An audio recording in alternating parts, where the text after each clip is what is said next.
Comme tu sais, le caté continue.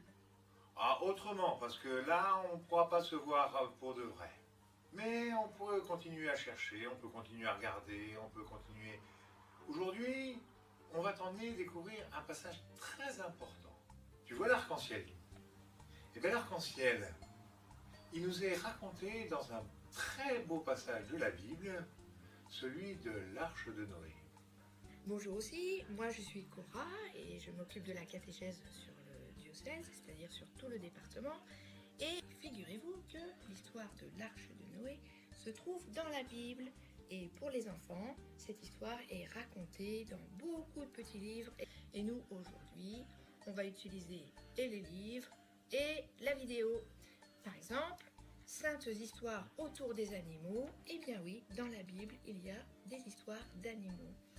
Et particulièrement l'histoire de Noé et l'arche. Oh, c'est chouette, racontez l'histoire de Noé. À cette époque-là, vivait Noé avec sa femme et bien sûr leurs 2 enfants et les épouses de leurs enfants.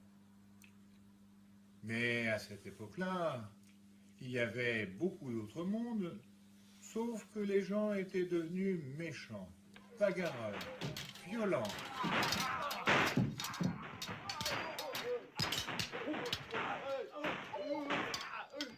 Dieu est triste, les hommes se font la guerre, ils ne s'aiment plus. Dieu était très fâché. Alors, il se rappela de Noé. Il vient le rencontrer pour lui confier une grande mission. Sauver l'humanité en construisant une arche. L'arche de Noé pour sauver la gentillesse.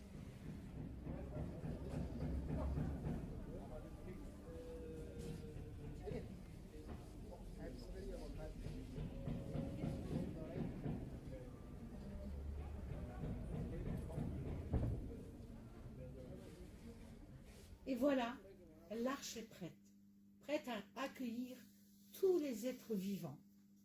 Bien sûr, Noé, sa femme, ses fils et ses belles-filles, mais aussi tout être vivant sont invités à monter dans l'arche 2 par 2, un mâle et une femelle.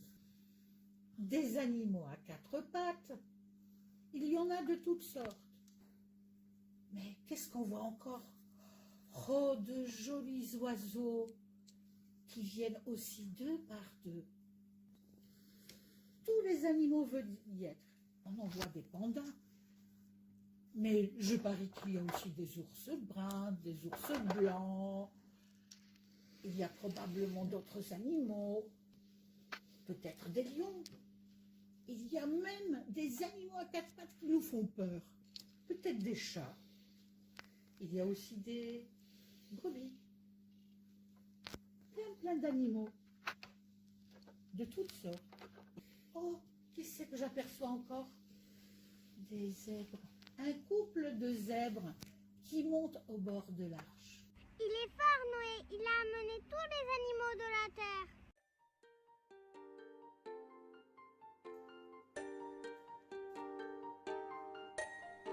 C'est le confinement!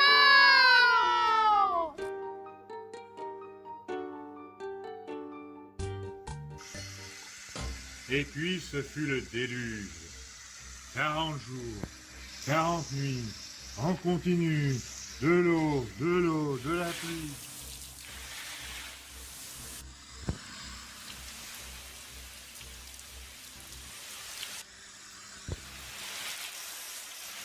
J'espère qu'ils n'ont pas trop peur dans l'arche et qu'ils ne sont pas trop mouillés et qu'ils ne se disputent pas comme moi avec mon frère. J'espère que l'éléphant n'est pas trop mouillé. Et toi, mais pousse-toi, j'ai plus de place. Mais qu'est-ce que tu veux, dit l'éléphant? Si je bouge, je peux casser l'arche. Mais Noé est très bienveillant. Il fait confiance à Dieu. Il leur dit, attendez, patience, on est sauvés. Attendons le signal de de notre Seigneur.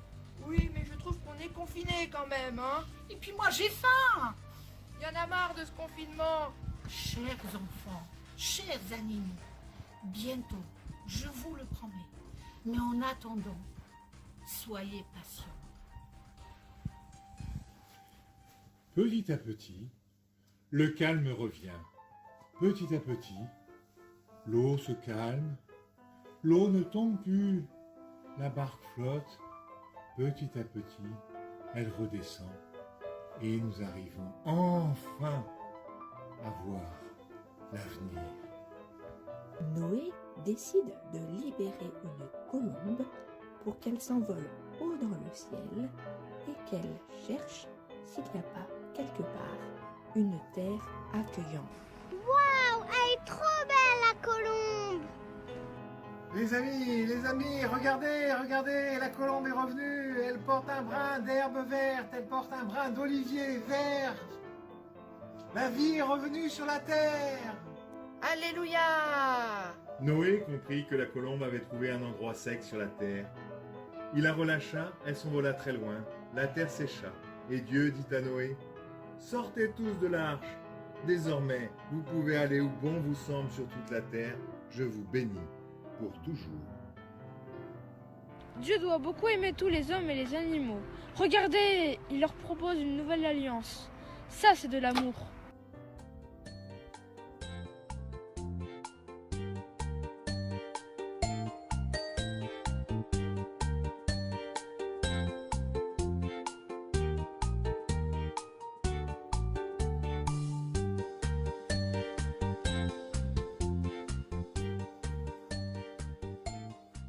Et voilà, on a terminé l'histoire de l'Arche de Noé. C'était une belle aventure qui est écrite dans la Bible. Rappelez-vous les enfants, il y a beaucoup d'histoires très chouettes dans la Bible. Mais Cora, oui, on a oublié d'appeler Fautine. Ah, Elle nous a promis de nous faire une chanson. c'est vrai. Fautine, tu penses à nous? On t'écoute maintenant pour la chanson que tu nous as promise. Et on vous dit à très bientôt. Anna Cora, Et Thierry. et Fautine. Fautine, à toi l'antenne. Merci les amis, c'est parti. Si j'étais un papillon, avec mes ailes je louerais ton nom. Et si j'étais un oiseau migrateur, je chanterais ta gloire Seigneur. Et si j'étais un joli poisson, je frétillerais pour dire que tu es bon. Mais je veux te louer parce que tu m'as fait moi. Tu m'as donné un cœur, le bonheur et la joie. Tu m'as donné Jésus et il vit en moi. Oh, je veux te louer parce que tu m'as fait moi. Si j'étais un éléphant, ma trompe bénirait l'Éternel. Et si j'étais un kangourou, je sauterais jusqu'au ciel. Et si j'étais un ouistiti, je serais content d'être aussi jolie. Mais je veux te louer parce que tu m'as fait moi. Tu m'as donné un cœur, le bonheur et la joie. Tu m'as donné Jésus et il vit en moi. Oh, je veux te louer parce que tu m'as fait moi. Oh, je veux te louer parce que tu m'as fait moi. Oh, je veux te louer parce que tu m'as fait moi. Oh, je veux te louer parce que tu m'as fait moi.